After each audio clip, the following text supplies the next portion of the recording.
In just one season, Charlie's Angels had captured the hearts of the TV audience, but its success was threatened by Farrah's departure. And Cheryl Ladd, who could be the perfect replacement, wasn't interested. And I guessed they saw hundreds of girls, and he called me back and he said, just come and talk to me. I want to know what your concerns are. So I told him, first of all, being in this position after working so hard and studying acting for 7 years, and I don't see myself in this show. And he said, well, what would make you comfortable? I said, if I could be a funny person and not have to take it too seriously, and particularly not have to try to be Farrah, which I thought was death for anyone that attempted it. Maybe we will work with her, and maybe we won't. So we created this Chris Monroe character who was really the rookie. Because America really does fight for the underdog. They cheer for you, especially if you try really hard and you're funny.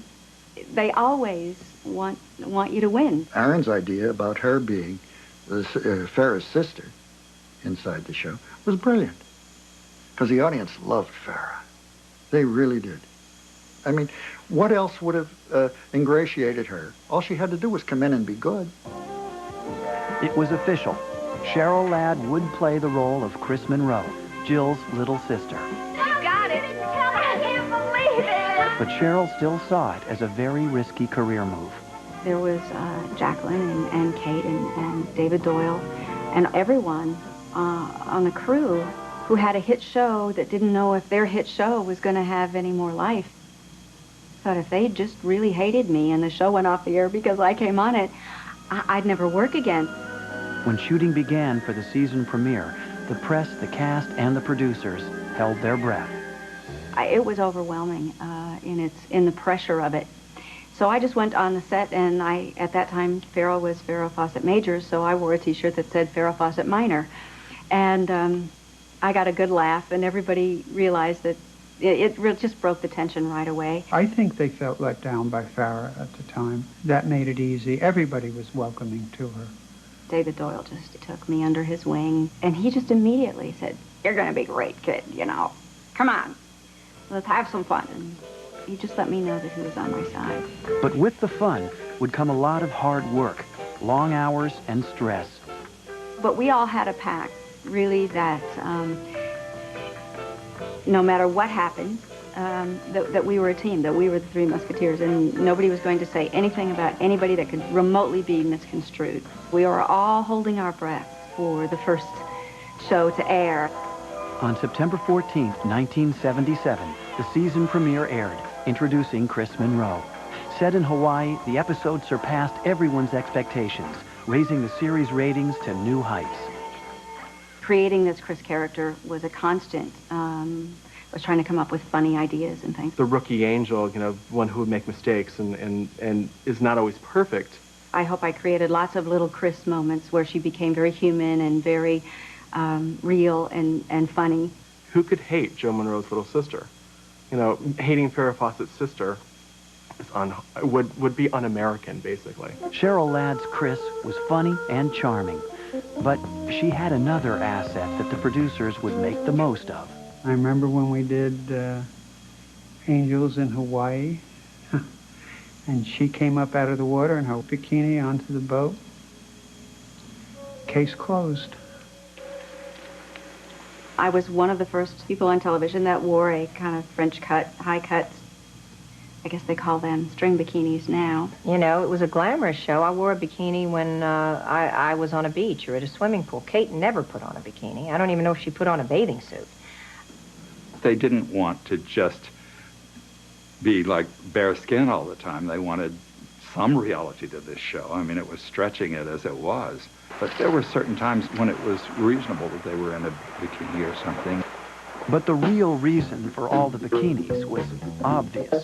Jacqueline says this all the time. She said that every time the ratings dipped a little, Aaron would write a scene where I was in a bikini. And I finally went in and I said, look, I'm somebody's mother. This is getting a little humiliating. If I'm going to wear a bikini, I have to be somewhere near water, okay? Because I'm not just going to run around in a bikini for no apparent reason. It was just getting stupid. So I decided that I would choose the bikini that I knew would not pass standards and practices. They actually had those things in those days. And the whole time we rehearsed, I had a robe on. And when it was time to do the scene, I took the robe off, and everybody goes, "Cheryl, what are you doing? Aaron wants a bikini, and this is the one I'm wearing." And I said, "Oh, no, we can't film that." And I said, no, he wants a bikini. This is the one I'm wearing. I made my point, and the next day I got a little note, and he said, "Tell the little rebel I got the message, and we will never do this again, will we?" Over the next 2 seasons, Charlie's Angels remained one of the most popular shows on television, a mainstay of the ABC schedule, climbing to number 4 in the Nielsen ratings. As for Cheryl, she was riding the wave of celebrity that came with the role, even relaunching her singing career with a top 40 hit single. But by the spring of 1979, another angel was ready to take flight. Kate, I think, finally just said, I've done it, and now I want to move on with my career. Kate may have reached her limit when the demands of shooting Charlie's Angels forced her to turn down the lead in Kramer versus Kramer. That part went to Meryl Streep, who won an Oscar. But at least she gave us warning, and we talked it through, and so that was fine. Hot, young, up-and-coming actresses lined up to try out as the new angel. Connie Selica, Barbara Bach, Shari Belafonte, and Michelle Pfeiffer. Among the candidates, a young model and actress named Shelley Hack. Shelley was already familiar from magazine covers and the Charlie perfume ads. The look and style of this Charlie girl, not her acting ability, would be the deciding factors. Shelley Hack came to the studio, and everyone in wardrobe fell in love with her. And I begged Aaron, please hire her. She's so chic and she's so great, and no matter what she wears, we put her in a white shirt and something, and she pushed the sleeves up and turned up the collar, and she just looked fantastic. And we pleaded and begged, and Aaron finally decided, okay. So Shelley was in, and Charlie's Angels would go on. But how would the rest of the trio and the audience take to this new angel? You're watching Charlie's Angels, part of Blow Dry Week on Biography. From the Emmy-winning series Biography, he was the little prince of his family, but he wanted to be the queen. I always had shame attached to anything that was masculine. But being a drag wasn't all glam. It was truly the darkest period of my life. RuPaul as Blow Dry Week continues on Biography. Tomorrow at 8/7 Central on A&E. By the fall of 1979, another new angel was trying to find her place in the cast. Shelley Hack's character, Tiffany Wells, came in with her own distinctive style. I remember when we chose Shelley Hack, we thought she gave us an Eastern Connecticut kind of breeding. Could be a little different. And she tried hard, and she was good. The show's producers also decided that the Angel's wardrobe should be updated to reflect the latest fashions. The glam look was in.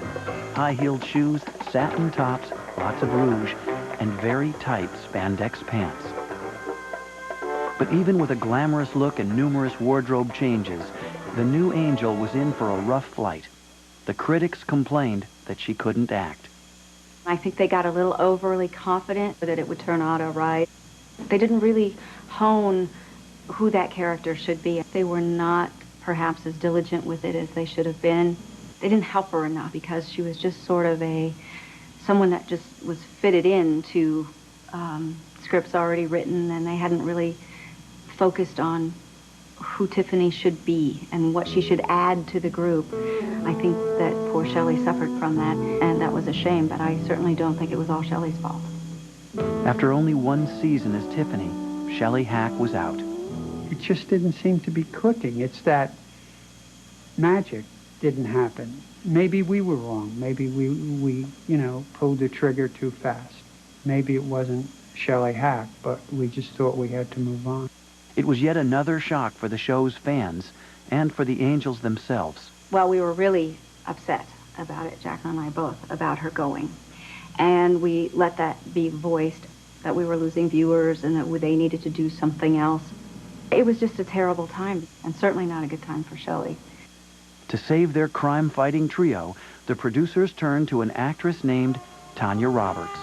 She was a former dance instructor and model who had been in a string of TV pilots, usually wearing a bikini. Tanya was just a wild card. And on every level. And she was absolutely the most gorgeous thing you had ever seen in a bathing suit. So she got to do a lot of the bikini stuff. I got to wear many fewer bikinis than when Tanya came, which was nice for me. She'd be a different kind of angel. Her character, Julie Rogers, was street smart, brassy, and of course, drop-dead gorgeous. Very sexy. Very sexy. Did I say very sexy? She was a hoot. I mean, she really was a hoot. She was, again, trying to find someone who could work as an angel, who you'd believe is an angel, but who was totally different than by now our legion of angels. And so she had this kind of free-spirited, one could say, quality to her. But in spite of her spirited and sexy performance, Tanya's career as an angel was short-lived. The Angels' 5th season would be their last. Everybody knew that the show was getting a little stale. And I think I had wrung about every good idea I could come up with for Chris Monroe out of myself at that point. It seemed like we were rehashing a lot of the old tricks, and I don't know. It was, you know when it's time. So actually, Jacqueline and I were ready for it to be over. We just thought it had run its course. We thought 5 years was enough.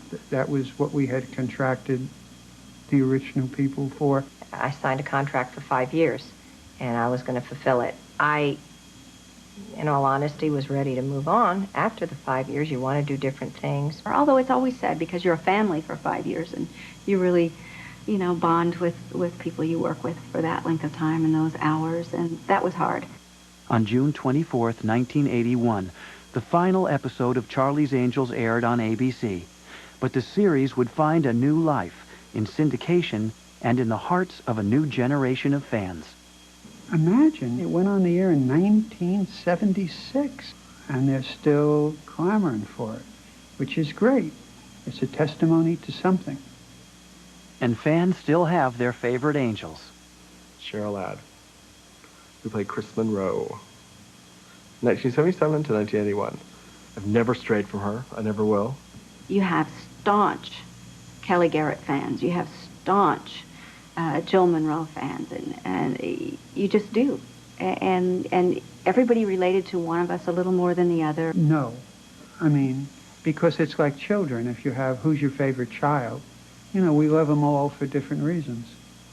I mean, they remember the clothes, and they remember the goofy scripts, and, oh, and you did this, and you wrestled an alligator, and all these silly things. But they didn't tune in because that's all that they cared about it. I think they related to each of us. 20 years after Charlie's Angels went off the air, a new trio of angels took on the big screen. Cameron Diaz, Lucy Liu, and Drew Barrymore, who also co-produced the movie along with Len Goldberg.